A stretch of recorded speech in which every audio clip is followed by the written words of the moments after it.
네, 오늘은 기도하게 하시는 하나님, 기도하게 하시는 하나님이라는 제목으로 말씀을 나누도록 하겠습니다. 오늘은 한나 이야기를 해보려고 합니다. 하나님께서 한나의 삶을 기도할 수밖에 없는 상황으로 몰아가십니다. 오늘 한나의 삶을 돌아보면서 우리에게도 기도하게 하시는 하나님이 어떻게 역사하시는지를 살펴보는 시간을 가지려고 합니다. 우리가 읽은 본문은 사무엘서의 첫 부분입니다. 이 첫 부분은 사사기 시대, 말기를 배경으로 합니다.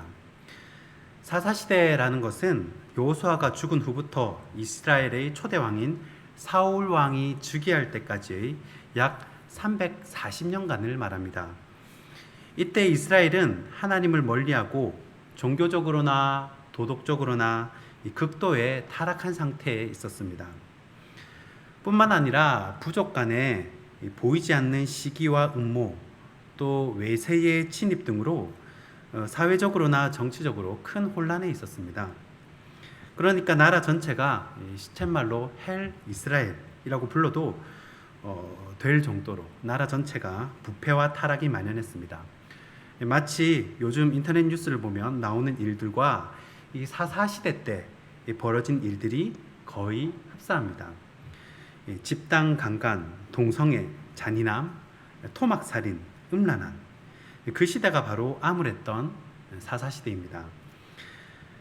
난세의 영웅이 난다고 이러한 혼란기 때 등장한 인물이 바로 사무엘입니다.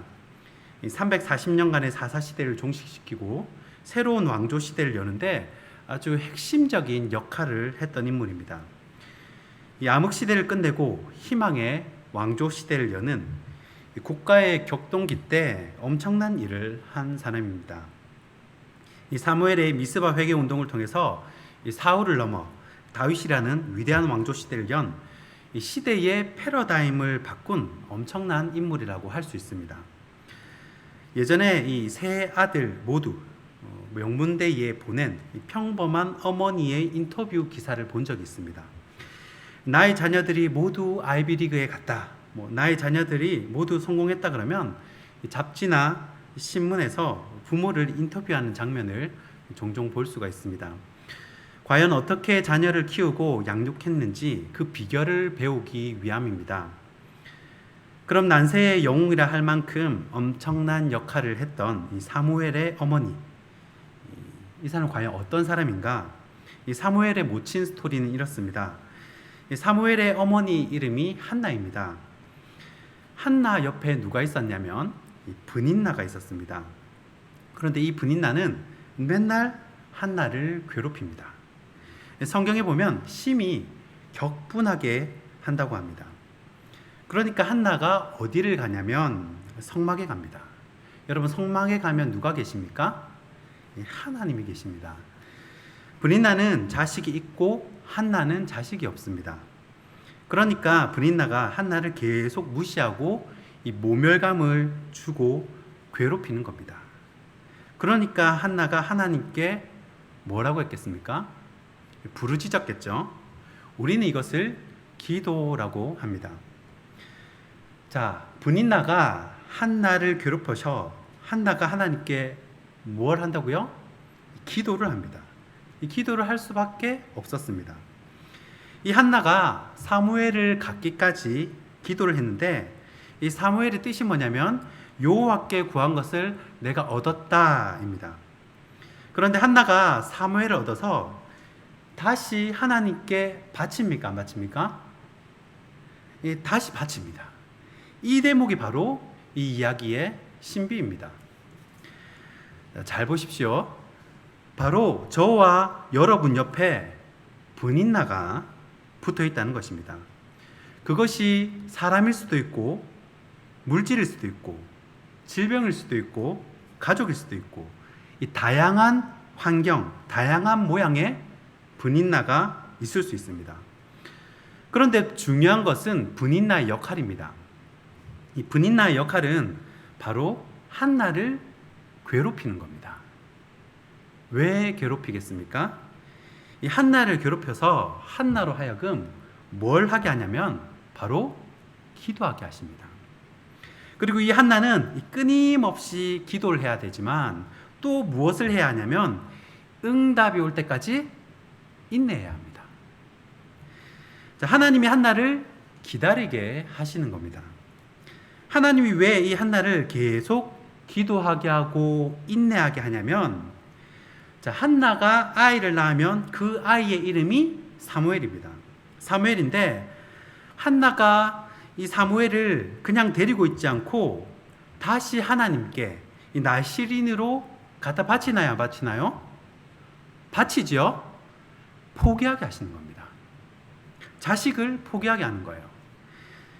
자, 만일에 이 분인나로부터 고통을 당할 때 이 한나가 이런 기도와 인내의 세월을 보내지 않으면 한나가 사무엘을 절대 갖다 바치지 않습니다. 왜요? 내 새끼가 너무 소중하니까. 하나님의 목적은 이 한나를 통해서 사무엘을 낳게 하고 이 사무엘을 통해서 새로운 왕조 시대를 열고자 하는 그런 큰 그림이 있었던 겁니다. 그런데 한나는 하나님이 이런 큰 그림이 있다는 걸 알까요, 모를까요? 전혀 모릅니다. 그냥 옆에서 브린나가 괴롭히니까 너무 힘들어서 기도하는 것뿐입니다. 그래서 하나님은 먼 미래를 내다보시고 이 한나에게 기도를 시키시는 겁니다. 자, 이사야 55장 8절 말씀입니다. 이는 내 생각이 너희의 생각과 다르며 내 길은 너희의 길과 다름이니 나름 다름이니라. 여호와의 말씀이니라. 아멘. 자, 내 생각은 너희 생각과 다르며 내 뜻은 너희 뜻과 다르다라는 것을 하나님이 보여주시는 겁니다. 그래서 3000년이 지난 지금도 이 이야기를 통해서 하나님이 내가 어떻게 사람을 연단하고 다루시는지를, 하나님의 섭리가 어떻게 이루어지는지를 보여주는 것입니다. 자, 그런데 세월이 흘러보니까 하나님의 뜻이 한나의 아들 사무엘을 통해서 나타납니까? 안 나타납니까? 나타나죠. 만약에 한나가 포기하지 않고 이 자기 새끼라고 안고 있었으면 그걸로 끝나는 겁니다. 그런데 하나님께 바쳤더니 놀라운 역사가 일어나더라는 겁니다. 열매가 생긴 거죠. 하나님의 위대한 섭리는 이런 것입니다. 그래서 여러분과 제가 지금은 아무것도 모르고 이 피곤한 저녁에 나와서 예배하고 기도하게 하시지만 이 기도가 내 자녀를 살리는 밑거름이 될 수도 있고 나라를 복원시키는 초석이 될 수도 있을 것이고 우리 교회를 살리는 밑받침이 될 수도 있지만 지금은 알 수 없다는 겁니다. 우리는 당장 분인나가 너무 격분하게 하니까 이 하나님을 찾아가서 부르짖은 것뿐인데 하나님은 이 기도를 통해서 놀라운 하나님의 목적과 열매가 있다는 것을 보여주시는 겁니다. 하나님을 알고 계시는 거예요. 만약에 여러분이 이 내용을 가지고 영화를 만든다고 가정을 해봅시다. 이 배역에 따른 역할이 있겠죠. 그럼 분인나는 어떤 역할을 맡겠습니까? 감독이 뭐라고 주문을 할까요? 이 분인나는 뭐 하는 사람이냐면 이 한나를 괴롭히도록 사명을 받은 사람입니다. 그게 분인나의 역할이에요. 그리고 한나는 그 괴로움을 통해서 하나님께 부르짖는 겁니다. 그러니까 지금 하나님은 이 분인나에게는 관심이 없어요. 분인나는 말하자면 이 악역, 이 조연입니다. 이 사람은 한나를 괴롭히다가 적당한 때가 되면 역사의 뒤안길로 사라집니다. 그러나 하나님은 한나의 아들 사무엘을 통해서 계속 자신의 뜻을 이어나가십니다. 그러니까 여러분 옆에서 여러분을 괴롭히는 사람이나 물질이나 환경은 어느 정도 세월이 지나면 저절로 없어집니다. 하나님의 목적은 여러분 여기서 한나가 누굴까요? 한나는 나입니다. 바로 나예요. 나로 하여금 기도하게 하시고 또 인내하게 하시고 또 포기하게 하셔서 하나님의 목적을 이룰 수 있는 열매를 만들기 위해 훈련을 시키시는 겁니다. 이것이 하나님이 사람을 다루시는 전형적인 방법입니다. 하나님이 이렇게 기도를 훈련시키신다는 겁니다.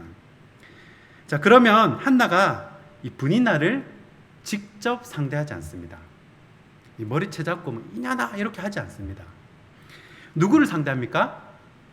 누구를 상대해요? 하나님을 상대합니다. 이걸 알기 때문에 성경에 나오는 신앙의 선배들은 사람 상대하지 않는 겁니다. 그분들이라고 분인나가 옆에 없었겠습니까? 이삭이 블레셋 사람들에게 3번이나 우물을 빼앗깁니다. 그 당시 우물이라는 것은 없으면 살 수 없는 생명과 같은 것입니다. 마치 자본주의 시대에 돈이 없으면 살 수 없듯이 그 시대에는 물이 없으면 살 수 없습니다. 그런데 그냥 조용히 양보를 하죠. 아브라함도 롯에게 더 좋은 땅을 양보합니다. 여러분, 솔직히 롯이 누구 덕분에 컸습니까? 이 아브라함의 덕을 입은 것이 굉장히 많은데 은혜도 모르고 좋은 땅은 롯이 다 가져갑니다. 그래도 아브라함은 말하지 않습니다.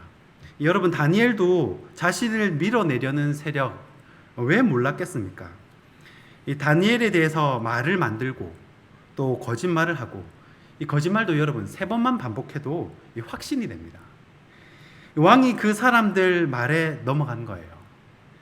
그러나 다니엘은 그 사람들을 직접 상대하지 않고 기도만 합니다.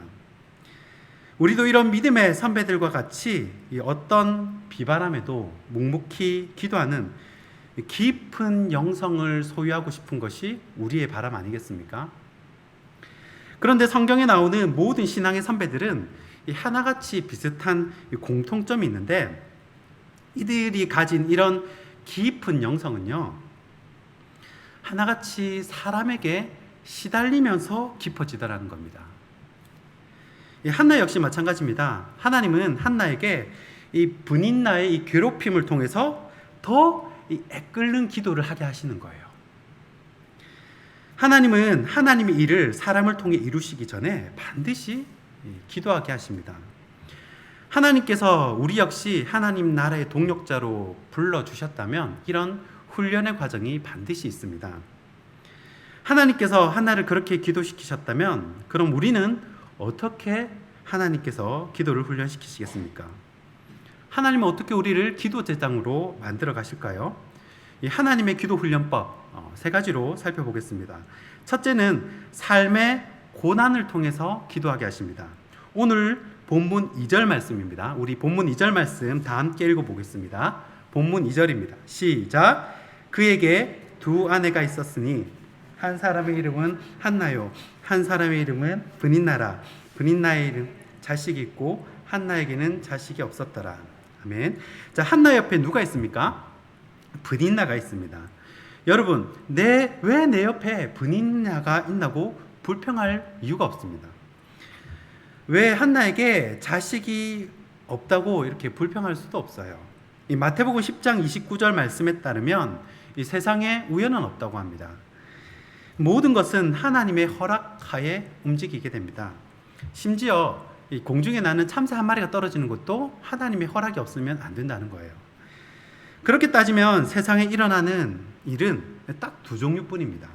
하나님이 기뻐하시는 일과 하나님이 기뻐하진 않지만 허락하신 일입니다. 하나님이 기뻐하신 일이라면 우리가 예배를 드리고 또 선행을 베풀고 부모님께 효도를 하고 이런 것들이겠죠. 하나님이 기뻐하진 않지만 허락하신 일이라면 전쟁이라든지 기근이라든지 가난, 질병 이런 것들이 있습니다. 그러니까 하나님이 이 한나 옆에 분인나를 둔 것은 우연이 아니라 재수가 없어서가 아니라 한나를 기도하게 하시려는 하나님의 특별한 목적이 있었다는 겁니다. 한나가 아이를 갖지 못한 것도 하나님이 허락하지 않으신 거예요. 오늘 본문 5절 말씀처럼요, 여호와께서 그에게 임신하지 못하게 하셨다는 겁니다. 이런 고난을 통해 하나님은 더 기도하게 만드십니다. 사실 우리가 일상 가운데 이 숨을 쉬는 것처럼 기도해야 함이 마땅하지만 이상하게 평안할 때는 이 기도가 잘 되지 않습니다. 우리는 본성상 등 따숩고 배부르면 이 간절함이 사라지게 됩니다. 마음이 괴롭고 절박하고 간절할 때 우리는 더욱 애끓는 기도를 하게 됩니다. 다윗도 힘들고 어려울 때는 신앙생활을 잘했습니다. 오히려 나라가 안정되고 모든 것이 평안할 때 다윗이 넘어지게 됩니다. 그러니까 내 옆에 고난이 있다, 이 말은 기도하라는 영적인 사인이라는 것입니다. 불이 나면 사이렌이 울리듯이 우리의 심령이 메마르고 응급 상황이 되면 우리 영적 사이렌 소리를 잘 들어야 한다는 것입니다. 그때 하나님의 훈련이 시작되는 것이기 때문입니다. 자, 두 번째, 하나님이 우리를 어떻게 기도하게 하시는가? 갈급한 심령을 통해 기도하게 하십니다. 오늘 본문 10절 말씀입니다. 우리 본문 10절 말씀 함께 읽겠습니다. 시작. 한나가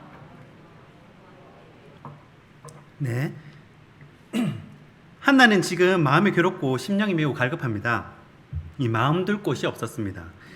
이 남편 엘가나도 한나를 진심으로 위로하지만 이 남편의 위로가 이 한나의 고통을 해결해 주지는 못하는 것 같습니다. 그래서 한나가 어디로 갑니까? 여호와의 전으로 갑니다. 하나님을 찾는 것이죠. 사람은 비빌 언덕이 있으면 하나님을 찾지 않습니다. 하나님은 한나에게 갈급한 심령을 주셔서 이 하나님의 전에 가가지고 기도하게 하시는 겁니다. 하나님은 동일하게 우리에게도 하나님만을 의지하게 할 때가 있습니다. 마음이 메마르고 공허할 때가 있습니다. 내가 비빌 언덕이 없고 마음 둘 곳이 없고 말할 곳이 없다는 것은 하나님께서 나에게 갈급한 심령으로 말미암아 기도하게 하신다는 겁니다. 이 잠언 8장 17절 말씀처럼 주님을 찾고 찾는 자가 하나님을 만나게 될 줄 믿습니다. 세 번째, 하나님께서 우리를 어떻게 기도하게 하시는가? 바로 위로자를 통해 기도하게 하십니다. 하나님은 우리에게 위로자를 붙여서 계속 기도에 힘을 보태주십니다. 본문 12절에 보시면요, 한나가 여호와 앞에 오래 기도했다고 합니다. 자, 분인나에게 시달리는 가운데 의지할 곳도 없고 이 하나님 앞에 오래 기도하는 중에 뜻밖의 위로자가 나타납니다. 자, 바로 엘리 제사장입니다. 이 엘리 제사장은 처음에 한나를 오해했습니다. 이 술에 취했나 싶었던 겁니다. 그런데 한나는 16절 말씀대로 이 원통함과 격분함이 많아서 그렇게 기도했다는 것이라고 해명을 합니다. 그렇게 엘리에게 이야기를 풀어놓자 이 엘리가 위로의 말을 전합니다. 자, 오늘 본문 1장 17절 말씀입니다. 우리 한 목소리로 읽겠습니다. 1장 17절입니다. 시작. 엘리가 대답하여 이르되 평안히 가라. 아멘. 자, 오늘 이 말씀이 저와 여러분의 위로가 되길 소원합니다. 하나님은 한나에게 기도의 조력자, 위로자를 붙여주십니다. 고통 가운데 기도의 위로자는 여름날 냉수와 같은 역할을 합니다. 이 한나가 적잖은 위로를 받은 듯합니다. 오늘 본문 18절에 얼굴에 다시는 근심빛이 없더라 라고 말씀합니다. 우리가 때때로 교육자에게 또 때로는 믿음의 동역자로부터 또 기도의 자리에 나오도록 권유를 받을 때가 있습니다. 하나님은 그런 기도의 위로자를 통해서라도 우리를 도우시고 기도하게 하신다는 겁니다. 말씀을 맺겠습니다. 하나님은 우리에게 놀라운 축복을 예비해 놓고 계십니다. 때로는 그 축복들이 고난이라는 상자에 담겨 있을 때도 있지만 그 축복의 상자를 여는 열쇠가 바로 기도라는 것입니다. 그리고 이 축복의 상자를 열도록 우리를 기도의 자리로 인도하십니다. 어떻게 기도하게 하십니까? 때로는 고난이라는 채찍으로 기도하게 하시고, 때로는 위로자라는 당근으로 더 기도하게 하시고, 때로는 하나님만 의지하도록 우리를 몰아가십니다. 오늘 이 밤에 기도하게 하시는 하나님 아버지의 마음을 깨닫고 기도로 모든 역경을 이기시고 승리하시는 저와 여러분이 되길 주님의 이름으로 축원합니다. 기도하겠습니다.